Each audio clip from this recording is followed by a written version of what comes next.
এই আয়াতের মধ্যে আল্লাহ তাআলা বলতেছেন, ইন্নাল্লাযীনা ইয়াকুলুনা আমওয়ালাল ইয়াতামা যুলমান ইন্নামা ইয়াকুলুনা ফি বুতুনিহিম নার ওয়া সায়াসলাউনা সাঈরা। যারা ইতিমদের সম্পদ অন্যায়ভাবে খায় তারা মূলত তাদের পেটের মধ্যে উদরে আগুনই প্রবেশ করাচ্ছে। তারা অচিরেই জাহান্নামে প্রবেশ করবে, অর্থাৎ মৃত্যুর সাথে সাথে তারা জাহান্নামে প্রবেশ করবে। আল্লাহ রাসূল সাল্লাল্লাহু আলাইহি সাল্লাম ইতিমদের ব্যাপারে অনেক সদয় ছিলেন, অনেক গুরুত্ব দিয়েছেন।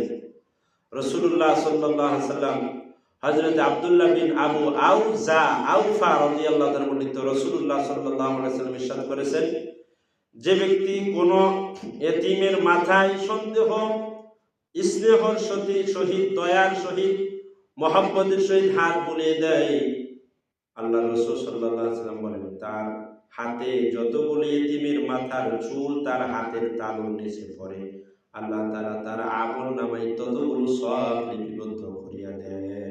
সুবহান। আল্লাহ রাসূল সাল্লাল্লাহু আলাইহি সাল্লাম শুধু তাই নয়, ততগুলো গুনাহ ওই ব্যক্তির মাফ হয়ে যায়। এরপর নবীজি বলেন ওই ব্যক্তির ততগুলো দরজা আল্লাহ তাআলা বলন্দ করিয়া দেন। সুবহানাল্লাহ। মর্যাদা আল্লাহ তাআলা বাড়ায়া দেন।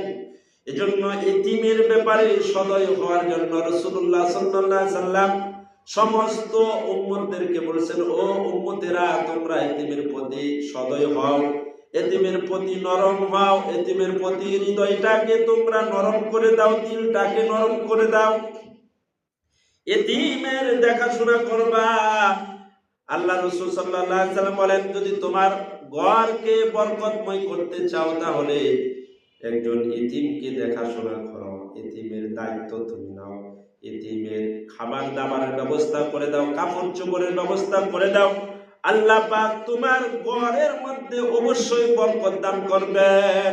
সুবহানাল্লাহ। রাসূলুল্লাহ সাল্লাল্লাহু আলাইহি সাল্লাম কে আল্লাহ তাআলা বলেন, ফাআম্মাল ইয়াতীমা ফালা তাকহার। নবীজি আপনি এতিমের প্রতি রূঢ় ব্যবহার করবেন না, এতিমের প্রতি সদয় হন, এতিমের প্রতি আপনার হৃদয়টাকে নরম করে দেন, কারণ আপনি ছিলেন সবচাইতে বড় এতিম, আপনি ছিলেন অসহায়। আমার আপনার নবী সবচাইতে বড় এতিম ছিল, তার চাইতে তিনার চাইতে এতিম এই দুনিয়ার মধ্যে আর কেউ ছিল না। আল্লাহ রাসূল সাল্লাল্লাহু আলাইহি সাল্লাম দুনিয়ায় আসার আগেই বাবা আব্দুল্লাহ চলে গেলেন, দুনিয়ায় আসলেন, এরপর লালিত পালিত হলেন মা আমিনার ঘরে। এরপর 2 বছর হযরত রাসূলুল্লাহ সাল্লাল্লাহু আলাইহি সাল্লাম মা হালিমাতুস সাদিয়ার ঘরে 4 বছর দুগ্ধ পান করানো। এরপর আল্লাহ রাসূল সাল্লাল্লাহু 2 বছর করার পর আবার 2 বছর কেচে আল্লাহ রাসূল সাল্লাল্লাহু আলাইহি সাল্লামকে হযরত হালিমাতুস সাদিয়া বরকতের জন্য নিলেন। এরপর হযরত রাসূল করিম সাল্লাল্লাহু আলাইহি সাল্লাম মার নিকট 2 বছর থাকলেন, মোট 6 বছর। 2 বছর হালিমাতুস সাদিয়া দুগ্ধ পান করালেন, এরপর মা আমিনার কাছে আবার 2 বছর নিলেন, 4 বছর। এরপর আল্লাহ রাসূল সাল্লাল্লাহু আলাইহি সাল্লাম তার মার কাছে ছিলেন 2 বছর। মূলত 2 বছরই মার আদর পাইছে। 6 বছরের কালে আবার নবীজির মা আমিনা ওই দুনিয়া থেকে চলে গেলেন। আল্লাহ রাসূল সাল্লাল্লাহু আলাইহি সাল্লাম ইতিম হয়ে গেলেন, অসহায়। এমন ইতিম হইলেন যে তার ভাগ্যে বাবার মহব্বত, বাবার মায়া, বাবার মমতা, বাবার স্নেহ, আদর, যত্ন কিছুই নবীজি পান নাই। এজন্য নবীজি সাল্লাল্লাহু আলাইহি সাল্লাম যখন বাচ্চারা খেলাধুলা মাঠের মধ্যে করত, দেখতো সন্ধ্যার সময় বাবারা এসে মাঠ থেকে সন্তানদেরকে নিয়ে যায়। আল্লাহ রাসূল একদিন বাইনা ধরলেন, আর কত সন্তানদের পিতা আসে, কিন্তু আমার পিতাকে তো দেখলাম না, একদিন আসে। আল্লাহ রাসূল সাল্লাল্লাহু আলাইহি সাল্লাম ওই দিন সবচেয়ে বেশি কষ্ট পাইছেন, কান্না করছেন, ব্যথা পাইছেন। এরপর রাসূলুল্লাহ সাল্লাল্লাহু আলাইহি সাল্লাম এজন্য এতিমের দয়া, এতিমের মহব্বত সবচেয়ে বেশি বুঝছেন। আল্লাহ রাসূল সাল্লাল্লাহু আলাইহি সাল্লামকে আল্লাহ তাআলা বলছেন এজন্য, ফাম্মাল ইয়াতীমা ফালা তাকহার। ও দোস্ত, ও হাবিব আমার, আপনি এতিমের সাথে রূঢ় ভাষায় কথা বলবেন না, আপনি এতিমের প্রতি সদয় হন, এতিমের প্রতি দয়া মহব্বত দেখান। আল্লাহ রাসূল সাল্লাল্লাহু আলাইহি সাল্লাম বলছেন, এজন্য কোনো এতিমের দায়িত্ব বা কোনো ব্যক্তি যদি নেয়, ওই ব্যক্তিটা আমি নবীর সাথে জান্নাতের মধ্যে, এভাবে দুইটা আঙ্গুল উঁচু করে বলছেন যে একটা আঙ্গুল আর একটা আঙ্গুলের সাথে যেমন পাশাপাশি, ওই ব্যক্তিটা আমি নবীর সাথে জান্নাতে এরকম পাশাপাশি থাকবে। সুবহানাল্লাহ। এজন্য এতিমকে মহব্বত করা চাই। আল্লাহ রাসূল কিছু কিছু আমল বলছেন যে আমলগুলো করলে আল্লাহ তাআলা ঈমান যদি নিয়ে যায় তার অবশ্যই তাকে জান্নাত দিবেন। তার মধ্যে আল্লাহ রাসূল সাল্লাল্লাহু আলাইহি ওয়াসাল্লাম বলেছেন, হযরত ইবনে আব্বাস রাদিয়াল্লাহু তাআলা বর্ণনা করেন, নবীজি সাল্লাল্লাহু আলাইহি ওয়াসাল্লাম বলেছেন, কোন ব্যক্তি কোন এতিম বাচ্চার পানাহার ইত্যাদি দায়িত্ব নেয়, সে নিজের দায়িত্ব নেওয়ার যোগ্য হওয়া পর্যন্ত নিজের সাথে মিলিয়ে নেয়, আল্লাহ তাআলা তার জন্য জান্নাত ওয়াজিব করে দেন। সুবহানাল্লাহ। আর একটা বলেছেন আল্লাহ রাসূল সাল্লাল্লাহু আলাইহি ওয়াসাল্লাম বলেছেন, যে ব্যক্তির দৃষ্টি শক্তি চলে যায়, অন্ধ হয়ে যায়, আল্লাহ তাআলা তার দৃষ্টি শক্তি নিয়ে নেন, আর ওই ব্যক্তি সবর করে, ধৈর্য ধারণ করে, রাসূলুল্লাহ সাল্লাল্লাহু আলাইহি ওয়াসাল্লাম বলেছেন ওই ব্যক্তিটাকে আল্লাহ তাআলা ওই ব্যক্তির জন্য জান্নাত ওয়াজিব করে দেন। সুবহানাল্লাহ। এরপর আল্লাহ রাসূল বলেছেন আরেকটা হাদিস, যে ব্যক্তির 3টি কন্যা সন্তান থাকে, তাদেরকে সে উত্তম রূপে প্রতিপালন করে, তাদের পিছনে অর্থ ব্যয় করে, পর্দা পুশিদা কোরআন হাদিস সব কিছুই আখলাক চরিত্র শিক্ষা দেয়, এরপর তাদেরকে উত্তম পাত্রের সাথে বিবাহ দেয়, দেখাশোনা করে, এরপর সে মারা যায়, আল্লাহ রাসূল সাল্লাল্লাহু আলাইহি ওয়াসাল্লাম বলেছেন যে এই লোকটাও, এই লোকের জন্য জান্নাত আবশ্যক হয়ে যায়। এক গ্রাম্য ব্যক্তি এসে হযরত আব্দুল্লাহ ইবনে আব্বাস বলেন, এক গ্রাম্য ব্যক্তি এসে জিজ্ঞাসা করলেন, ইয়া রাসূলুল্লাহ, ইয়া হাবিবাল্লাহ, যদি কারো 2টি কন্যা সন্তান থাকে তাহলে সেও কি জান্নাতে যাবে? আল্লাহ রাসূল বলেন, হ্যাঁ, ওই ব্যক্তির জন্য জান্নাত ওয়াজিব হবে। সুবহানাল্লাহ।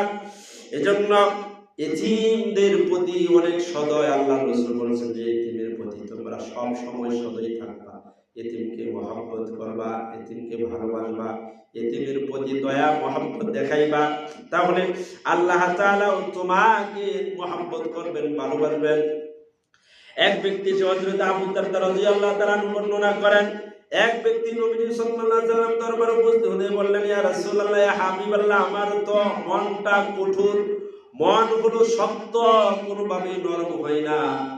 ও রাসূল, আপনি বলে দেন কি কাজ করলে, এমন কি আমল করলে আমার মনটা নরম হয়ে যাবে, আমার শক্ত মনটা নরম হয়ে যাবে, কঠিন হৃদয়টা সব নরম হয়ে যাবে? আল্লাহ রাসূল বললেন, ও আমার উম্মত, ও তুমি তাহলে একটা কাজ করবা, তুমি যদি চাও তোমার মনটা নরম হোক, তাহলে তোমাকে একটা কাজ বলে, আমল বলে যে, ও আল্লাহ রাসূল বলেন কি কাজ?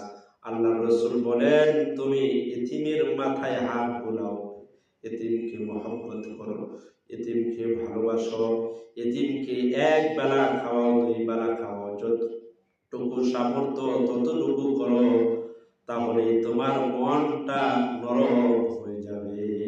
সুবহানাল্লাহ। এজন্য আল্লাহ রাসূল সাল্লাল্লাহু আলাইহি ওয়াসাল্লাম বলেছেন, কিছু কিছু কাজ রয়েছে, আল্লাহ রাসূল বলেন এমন কিছু গুনাহ রয়েছে যে গুনাহ থেকে তোমরা বেঁচে থাকবা, তা না হলে ওই গুনাহগুলি ব্যক্তিকে ধ্বংস করে দেয়। সাহাবারা জিজ্ঞাসা করে, ইয়া রাসূলুল্লাহ, সেই গুনাহগুলি কি? আল্লাহ রাসূল সাল্লাল্লাহু আলাইহি ওয়াসাল্লাম বলেন, হযরত আব্দুল্লাহ বিন ওমর রাদিয়াল্লাহু তাআলা আনহু বলেন, আল্লাহর সাথে শরীক করা। 2 নম্বর হলো ইচ্ছাকৃত কোনো মুমিনকে হত্যা করা। 3 নম্বর জিহাদের ময়দান থেকে পলায়ন করা। 4 নম্বর পবিত্রা মহিলাদের উপর জিনার অপবাদ দেওয়া। 5 নম্বর এতিমের মাল খাওয়া। 6 নম্বর সুদ খাওয়া। 7 নম্বর পিতার নাফরমানি করা। 8 নম্বর জাদু করা। 9 নম্বর হারামকে হালাল জ্ঞান করা। হযরত ইবনে আব্বাস রাদিয়াল্লাহু তাআলা বলেন, 6টি গুনাহ মারাত্মক, তওবা দ্বারাও সেগুলো থেকে নিষ্কৃতি পাওয়া যায় না। 1 নাম্বার হলো ইতিমের মাল খাওয়া, 2 নম্বর পবিত্রা মহিলার উপর জিনার অপবাদ দেওয়া, 3 নাম্বার যুদ্ধের ময়দান থেকে পলায়ন করা, 4 নাম্বার জাদু করা। আমরা জাদুটাকে এমন বানাইছি যে মানুষ কারো মধ্যে আক্রোশ থাকে তাহলে জাদু টুনা করে। এই জাদু অনেক বড় মারাত্মক ধরনের গুনাহ। 5 নম্বর আল্লাহর সাথে কাউকে শরীক করা। আল্লাহ তাআলা বলেন শরীক এটা অত্যন্ত মারাত্মক ধরনের গুনাহ। আল্লাহ তাআলা বলেন যে ইন্না শিরকা লাযুলমুন আযীম ওয়া ইয ক্বালা লুকমানু লিবনিহি ওয়া হুয়া ইয়াইযুহু ইয়া বুনাইয়া লা তুশরিক বিল্লাহ ইন্না শিরকা লাযুলমুন আযীম। হযরতে লোকমান হাকিম তার সন্তানকে নসিহত করেছেন, সন্তান ইয়া বুনাইয়া, হে আমার বৎস, লা তুশরিক বিল্লাহ, আল্লাহর সাথে কাউকে শরীক করবা না। ইন্না শিরকা লাযুলমুন আযীম, শিরক হলো অত্যন্ত মারাত্মক ধরনের একটা জুলুম, সবচাইতে বড় গুনাহ। এই গুনাহ থেকে সন্তান বেঁচে থাকে। এরপর বলেন যে কোন নবীকে হত্যা করা।